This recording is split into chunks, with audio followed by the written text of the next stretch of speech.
ജീവൻ വെടിഞ്ഞിടാം നിനക്കു വേണ്ടി ഈശോ, ലോകത്തെ മറന്നിടാം നിനക്കു വേണ്ടി ഈശോ. വീണ്ടും ജനിക്കാൻ കൃപ നൽകണേ എനിക്കു വേണ്ടി ഈശോയെ.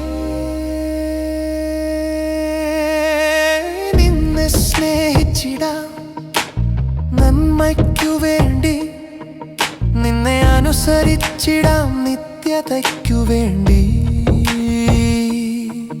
നിന്റെ കുരിശെടുക്കാം കർത്താവേ, നിന്നെ അനുഗമിക്കാൻ വേണ്ടി. എല്ലാം മറന്നിടാം നിന്നെ ഓർക്കാൻ വേണ്ടി ഈശോ. എല്ലാം ക്ഷമിച്ചിടാം നിന്നെ സ്വീകരിക്കാൻ വേണ്ടി. എല്ലാം നിനക്കു വേണ്ടി മാത്രം ഈശോയെ, എല്ലാം നിനക്കു മാത്രം.